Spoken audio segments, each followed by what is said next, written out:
time this one is over as the waves continue to crash in here at Narragansett Beach and come over the wall. We're not even at the high tide yet. As you'll see soon, the water come up and come over, and high tide still yet to come. Hey, the beach came and visited us here. Don Cohen with a great sense of humor, doesn't he? I know, I'm just waiting for him to get his fishing pole out. I know he's dying to do that. He loves to fish, we know that.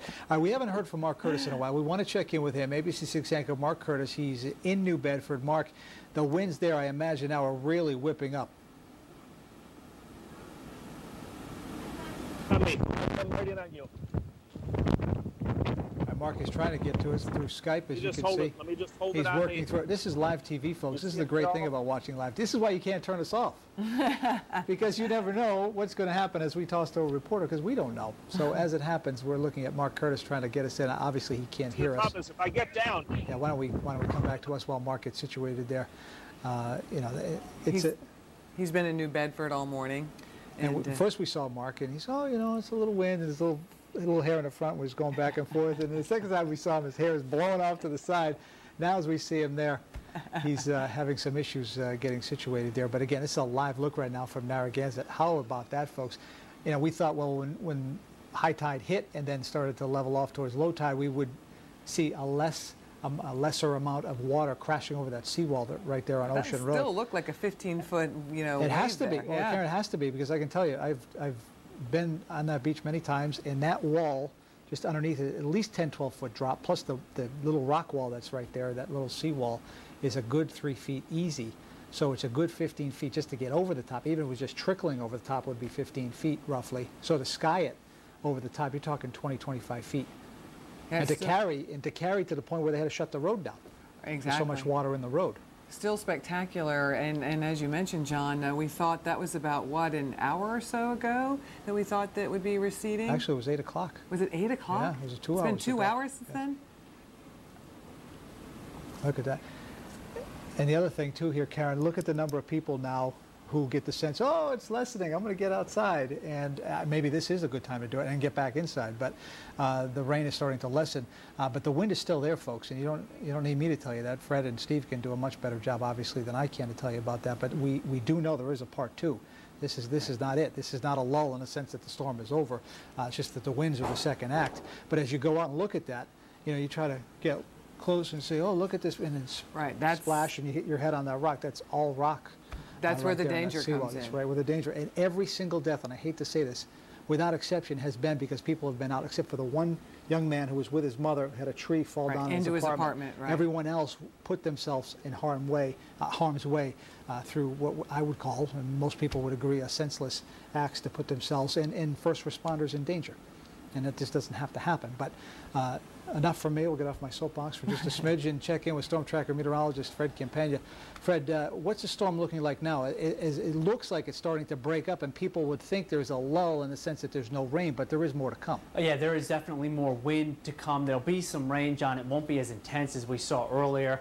The intense rain and the real strong winds right now are heading through eastern Massachusetts. That's why Mark Curtis was having such issues out there, because right now they are seeing some of the peak winds, and they are also dealing with some heavy rain. We've still got some rain here in Providence, a little lull in the action right now as far as the rain goes down Narragansett, but I just did get off the phone with Matt Lagore down there at the town beach, and he said, you know, the wind is starting to pick back up a little bit, and so the lull that's behind this line, which I'm standing in front of right there, that lull doesn't last for too long. And I was just really trying to decipher some of the latest computer model information. Here we are right in the teeth of the storm, and we're still looking at computer model information, and the reason for it is that we don't really have a great idea of what's going on down here south of Long Island as far as the wind is concerned. And I'm seeing some indications that even after the rain ends this afternoon, we could have one more burst of some strong winds, say 1 or 2 o'clock this afternoon, where the wind may be sustained around 40 miles per hour and may gust to about 55 miles per hour, so into the early afternoon. And that is definitely wind that's strong enough, again, to cause more problems. It'll be more of a southerly wind at that point. And it appears that as the storm lifts a little more quickly up to the north, that we may not end up dealing with a real strong wind during the evening hours. that would be real good news as far as the coastal flooding threat is concerned, getting into the upper part of Narragansett Bay and the upper part of Buzzards Bay. So John was asking about the storm, and there it is. It's still pretty large, huh? Check out all the rain out ahead of it. Now it pretty much stencil outline here of New England and New York State and eastern Pennsylvania as well. The storm has moved inland right now, and it is continuing to move up through the Connecticut New York border. It will be moving right over, say, the Vermont-New Hampshire border, and then most likely up to the north over the state of New Hampshire, and bringing with it some rain and still some gusty winds as it only gradually weakens because it's such a mammoth storm. Sustained winds right now, still in that 30 to 35 mile per hour range. In fact, you look at Block Island right now, 37 gusting to 49. That may be the strongest winds that we've seen down on Block Island so far. 52 mile per hour gusts still here in Providence, and 57 for New Bedford. So the wind gusts with that rain band that moved through have now shifted more to the east into eastern Massachusetts, and out on the Cape the wind is gusting to about 40-45 miles per hour. As far as the rainfall totals go, forecast didn't turn out all too bad. It looks like we're going to be right around 2 inches in the Providence area and then about 4 inches farther to the west. Very little rain with this system out over the Cape, Martha's Vineyard, and Nantucket. So I have now adjusted our timeline, and this goes right in line with what I am thinking, and that is that peak wind gusts. These are peak wind gusts. These are not sustained winds right here. Peak wind gusts, and really an average between what's going to be happening on, say, Block Island, a little bit farther inland. So the peak wind gusts are 55 miles per hour for several hours to come. Low tide occurring at about 1 o'clock this afternoon. The rain coming to an end. It'll probably just be a mostly cloudy or even partly cloudy sky by late in the day. The next high tide at 8 o'clock this evening. Earlier we had that wind at about 45-50 miles per hour. I think by that point the wind may be beginning to relax a bit, down to about 35 miles per hour. Might still be enough, though, to cause some moderate coastal flooding in the upper part of Narragansett Bay, in the Taunton River area of Fall River, and also up in the eastern part of Buzzards Bay. It is an astronomically high tide, and with that wind will be working for a good chunk of the afternoon and into the evening out of the west-southwest to push the water up into the upper parts of the bays. 25 mile per hour winds at 11 o'clock this evening. John and Karen? All right, thank you, Fred. We want to go to meteorologist Matt Lagore now, who's been monitoring things from Narragansett for us. Matt, we've seen a little bit of everything down there from you, my friend. Last time you had the hood off, now you've got the hood up. Yeah, John, you know, just about 15-20 minutes ago we were experiencing that little bit of a lull, but now we're starting to get back into a more steady, light rain, and we are seeing occasional gusts, strong gusts at that. I would have to guess around 30 to 40 miles an hour. Now, not too long ago, I did take a walk down to Ocean Drive over near the Coast Guard house, and it is just completely littered with debris, and I'm not talking about little small branches, but I'm talking about huge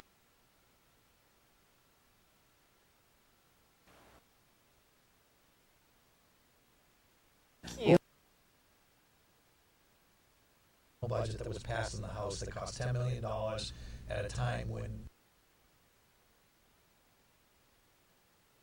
ocean down in there definitely riled up for sure. Now, we had some minor flooding down there this morning, but as the wind veers around from the southeast, comes around to the south, and then eventually into the southwest, that's going to steer a lot of water into the bays down in here for our 8 p.m. high tide. And the wind will still be strong out of the southwest at that time on the underside or underbelly of the storm Irene, going well off to the north and west of us, the center that is.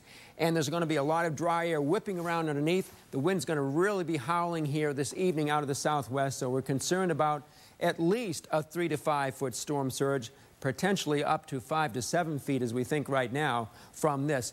Couple on to that, we got all the high waves from the south. Many of the buoy reports show running 15 to 25 feet. A couple spots had 30 feet down in here, all moving to the northeast. The east coastal beaches, the seas are building now. There won't be that high seas, of course, in Cape Cod Bay, but in the Boston area, northern to the North Shore, eventually you'll get your high seas up there as well. And so we're looking at The high tide's coming up this evening around 11 o'clock, but here you go down here in the Bays area around 8 o'clock, so that's what we're concerned about that. By the time we have the high tide in east coastal beaches tonight, the wind is going to be whipping up here from the southwest. That's an offshore wind, not an onshore component, so that's good news for all east coastal areas. Although there'll probably be some wave battery and still some minor coastal flooding, we will avoid a serious coastal flooding event for east coastal beaches, but not down here where there's going to be that storm surge. We'll have more coming up. Let's go back to Kerry now. All right, Barry, thank you very much for the update. And we leave you right now with a tree down in the Malden area. Let's go ahead and take a look. It's actually on the commuter rail. See, this is one of the reasons the MBTA has decided to shut down service. Joe Shortsleeve is live in Boston. He is monitoring the transportation situation in that area. MBTA only open after 8 o'clock for special needs passengers. We'll bring you the very latest when we return. Stay with us. This week at Bernie and Phil's, buy a genuine Sealy mattress in any size for only $99 each piece. Twin, full, queen, or king. Any size Sealy from $99. All this week at Bernie and Phil's. Some will insist that the new Chrysler Town & Country, the highest-ranked minivan in initial quality by J.D. Power & Associates, is the way to go. Others will argue the new Chrysler 200. And number two, these heavy downpours bring down some of the even stronger winds from above. Wind gusts of 48 miles per hour at Dick and Natick reported, and he's in kind of a sheltered area. I said, any tree limbs, trees down that you know about? He said, not that I know right here, but I'm hearing a lot of cracking. So that gives you an idea of what's really going on here in some of these heavier bands and just in some of the circulation around the storm. Let's go back to our other graphic system for you. A little bit more that I want to share with you. All sorts of watches and warnings out. General flood watch for the entire area except the Cape and the islands. And then we have a flood warning, which of course is more imminent than the watch, and that includes a lot of the area, Boston, north and west. Some of that's just come on now here in Eastern Mass because of that intense band that's moving through the region at this particular time. So that's what's going on. Flood advisory now has been issued because even down on the Cape, though you're not going to have a long period of rain, you may have a short period of torrential rain. So that's the bottom of these bands as they try to rotate through during the course of the afternoon. And then you have the amazing bands of rain in Western Mass where the total rainfall for the entire storm is going to be the highest, and there may be some serious flooding, streams, rivers, roads, basements out in that part of the state. So that's what I mean when I say this is incredibly multiply faceted storm, multiple facets to it, and we'll continue to follow damage. Unfortunately, there's going to be some additional reports, obviously, as we go on. Now, I don't know the last because, you know, we're working on the weather end of it so much, but I think I heard about a half hour ago, Bianca and Randy, was it somebody that reported 170,000 without power at that time? Right, exactly. That was National Grid, National Grid. Yeah. And it was our state, it was Rhode Island as well. and New Hampshire as well.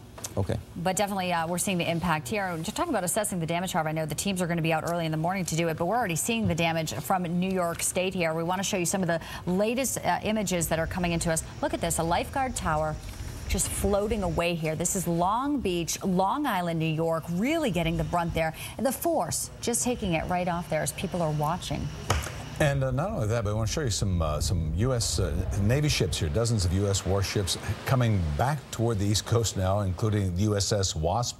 Seen here, the Wasp was among 38 ships from the Navy base in Norfolk, Virginia, that avoided dealing with Hurricane Irene by maneuvering away from the storm as it moved up the U.S. coastline. Now, the ships were about 600 miles from the U.S. coast when they started moving back. That means it'll take all of today and part of Monday to make the journey back. When the Wasp returns, it can care for more than a dozen injured people at once if needed. And they probably will need some help there because they're really reeling from a lot of damage there. This right here, pictures from Hillside, New Jersey. That's near Rutgers University, about 2 hours north of that. The hurricane made landfall there in Hillside this morning. And now what you're looking at, if you can look closely at the screen, it's a police cruiser submerged in the water there.